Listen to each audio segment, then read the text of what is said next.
What is going on? Putting mom in a storage shed. Oh, that. I just got tired of taking care of her. I can't help it, okay? What? Are you kidding me? When I went to my mother-in-law's house to take her to the hot springs, we found her trembling in the storage shed in a pitiful state. I was speechless at my sister-in-law's inhumane actions and the appalling conditions she had subjected my mother-in-law to. Little did I know that divine retribution was about to befall my sister-in-law. I am a 46-year-old housewife, and my husband is also 46. We have a son who recently moved out to attend college in another state. I had expected him to attend a local university and live with us for a few more years, even after starting his career. However, children often leave the nest earlier than their parents anticipate. Unexpectedly, my husband and I found ourselves with more free time, just the two of us. How about we go on a spa vacation this long weekend? My husband suggested. Lately, he's been coming home early, likely due to recent changes in the work culture. He also seems to be going out for drinks a lot less. That sounds wonderful, I replied. Our first trip alone since our honeymoon, right? Not just vacations. I can't even remember the last time we went out to eat, just the two of us. It's been that long. Yeah, but how about inviting your mom this time? I suggested, surprising my husband. Although we're both in our 40s and still physically capable of taking care of my mother-in-law during the trip, we've declined her invitations multiple times since our son started grade school, often using parenting as an excuse. My husband had also been declining due to work commitments. Without opportunities like this, we might grow distant from her. After I explained my reasons, my husband agreed. My mother-in-law currently lives with my sister-in-law and her husband, so we decided to reach out to her. I thought it might be better handled between women, so I called my sister-in-law. Perfect timing, she said. We were about to go on a trip and didn't know what to do with mom. Luckily, I found someone who can take care of her. We were on speakerphone because my husband wanted to speak to his mother. When my sister-in-law made her self-centered comment, he was livid. Hey, what the hell do you mean by that? He demanded. Oh, would you look at the time? We're going to miss our flight. My sister-in-law brushed off his concern, emphasizing her own busyness and abruptly ending the call. What the hell is my sister doing? Is mom okay with her acting like that? My husband fumed. The excitement of reuniting with his mother after so long was overshadowed by growing anxiety. We need to go there right now, he declared urgently. The in-laws' house is situated in the same city, though our neighborhood is a newly developed area that has expanded over the last 2 decades. In contrast, the vicinity around their home still boasts houses dating back to the 1920s.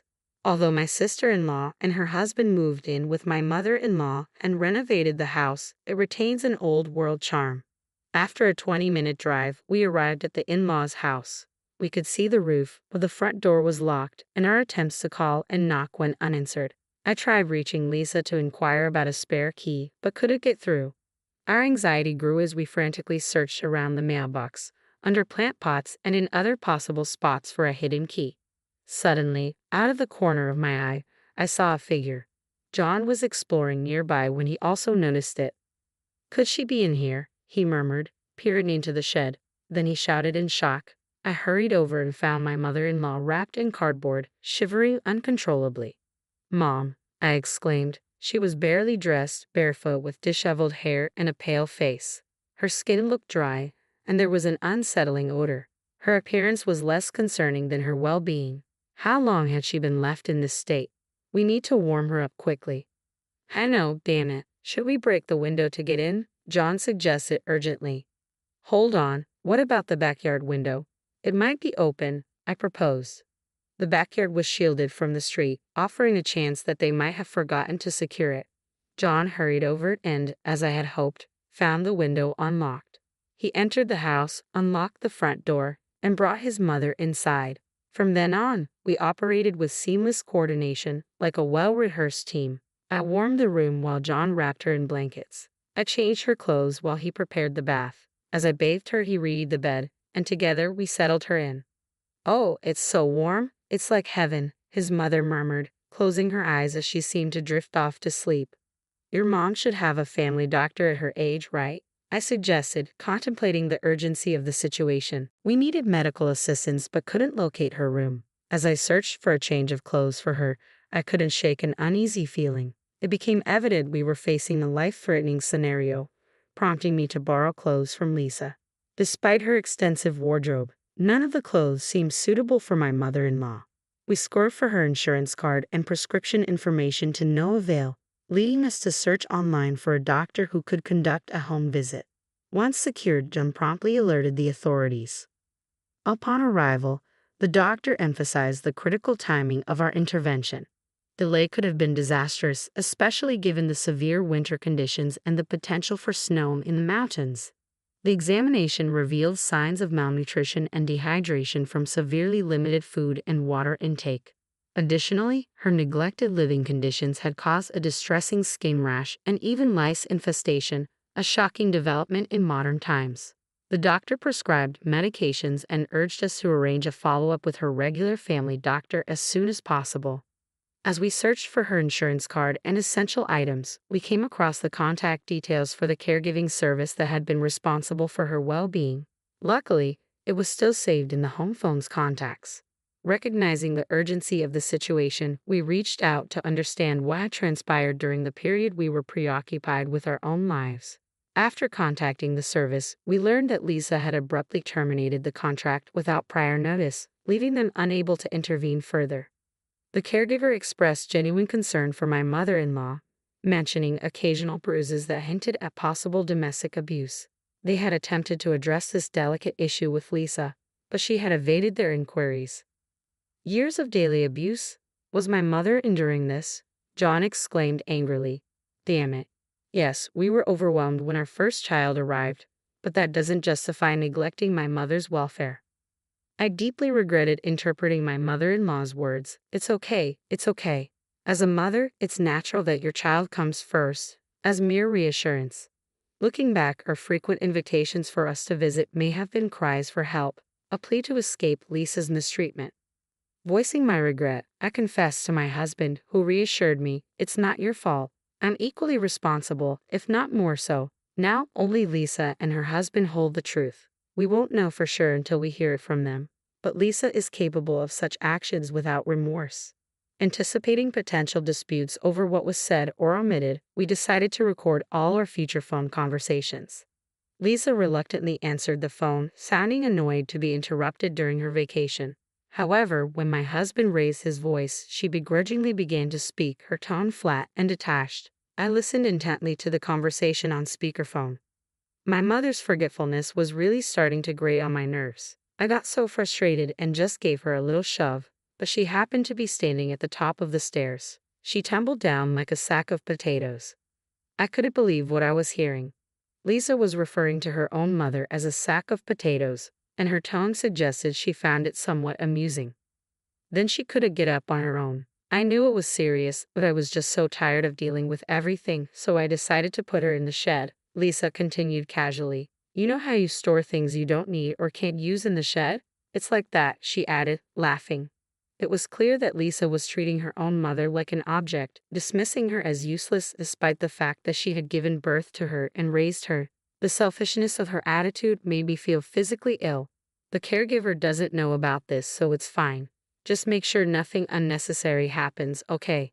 It dawned on me then that Lisa understood the severity of the situation after she pushed her mother down the stairs, which led her to abruptly cancel the caregiving services. She spoke callously, saying things like, as long as she has water, she'll be fine for a week, and if she starts wandering around, we can just tie her up. It was horrifying and utterly unbearable to hear. Oh, and you guys should cooperate too. If things keep going like this, she's going to die from weakness. If she does pass peacefully, I'm considering sharing some of the inheritance with you guys. Not a bad deal, right? Lisa's tone conveyed a chilling belief in her flawless plan, punctuated by an unsettling laugh. Her proposal defied all reason and veered into madness. Listening to Lisa, I felt a deep unease as though she herself were a dangerous weapon. Fear gripped me and I couldn't stop shaking. Meanwhile, my husband handled the situation calmly, allowing Lisa to explain without immediate objection, merely nodding along. He ambiguously responded to her plea for cooperation, neither fully accepting nor rejecting it. His strategy was to lower her defenses and encourage her to return home. Unbeknownst to Lisa, the police we had alerted had already arrived at her location and were monitoring our phone conversations. They instructed us to extract as much information as possible from her and to prevent her from escaping by feigning agreement with her plans. John, my husband, seemed poised to denounce and condemn Lisa's actions outright. I couldn't bear to witness the anguish on his face again, the strain of suppressing his emotions while listening to Lisa. I fervently hoped we would soon emerge from this sorrowful ordeal. Unaware of our collaboration with the police, Lisa and her husband enjoyed their vacation to the fullest. Exactly 1 week after we discovered their mistreatment of my mother-in-law, they returned home. As Lisa spoke about her mother, I casually inquired about their return schedule. Little did they know, the police were waiting to apprehend them upon their arrival. An arrest warrant had already been issued, and they were taken into custody as soon as the document was presented. What's going on? You're my own brother, selling out your sister to the cops? What a lowlife you are. And you cops, watch where you're touching me. I'll sue you, mark my words. Lisa, a middle-aged woman, spat out her words like a washed-up thug. John regarded his sister with a mixture of disdain and disappointment. The real lowlife here is you, John retorted calmly. Hey officer, that guy, my brother, he's a sly fox, always been a liar with a honeyed voice, Lisa continued, attempting to smear my husband's reputation. She then boldly asserted, Mom has been suffering from dementia for years. No matter how many times I explain it, she insists the storage shed is her home. Isn't it better to let her do as she pleases? Even doctors say that yelling at dementia patients only makes things worse. But we already had Lisa's confession recorded. When John played back the phone conversation, Lisa and her husband paled visibly and sank to the ground. From now on, you'll be behind bars. We've already completed the necessary procedures while you were away. Don't act so superior, dumping the responsibility of that helpless old woman on us. You have no right. You insisted on remaining childless so you could care for our aging parents instead. It was you, Lisa, who asked us to forfeit our share of the inheritance. My husband said calmly. It seemed this was an arrangement they had made before John and I were married. You were the one who broke the pact first. If it was too much for you, you could have told me. That would have been fine with me, John said with a choked voice, expressing his readiness to care for his parents. Lisa's initial plan was to care for her mother in exchange for claiming all of the inheritance. However, her mother unexpectedly remained resilient and lived longer than expected. Unable to tolerate this, Lisa devised a plan to make her mother's passing appear natural due to frailty. As for the ownership of the family home, it remained in their mother's name since their father's death. Fortunately, the property was not in Lisa's name. Therefore, we decided to demolish the deteriorated family home and convert it into an empty lot. We plan to sell the lot later. The demolition date has already been set, so please remove your personal belongings as soon as possible. You must be joking. I'm under arrest, you idiot. How am I supposed to do that? We've rented a storage unit for 3 years to store your belongings. It will be paid for from your savings, John informed Lisa. What? Who gave you the right to make decisions on your own? You used to be a crybaby, always running to your big sister. Now suddenly you've grown a spine. Lisa raged, incensed that John had taken charge of her finances. Despite her protests, John remained composed. He added that if the lease couldn't be extended after 3 years, they had the right to dispose of the contents. Lisa could only stare in disbelief, unable to argue. It was a clear victory for us. The police intervened, declaring that enough had been said.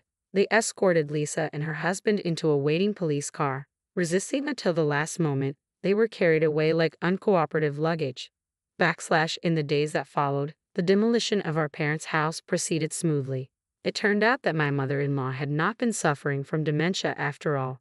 Her forgetfulness was simply a part of aging, a common experience that doesn't typically inconvenience others. I too sometimes forget what I was about to do, only to recall it later. Similarly, my mother-in-law was like that. Thanks to her, Lisa had no legal grounds to contest the decision to demolish the house, as my mother-in-law was the rightful owner. Since Lisa and her husband didn't retrieve their belongings from the house, we proceeded with the demolition, leaving their possessions inside. Now they are incarcerated. It appeared they were unaware they could have preserved their belongings by making appropriate arrangements such as hiring a company to move them with the assistance of a court-appointed attorney. Their actions became widely known after being featured on television in a segment titled True Stories That Seem Unbelievable, likening their behavior to a modern-day abandonment of elders.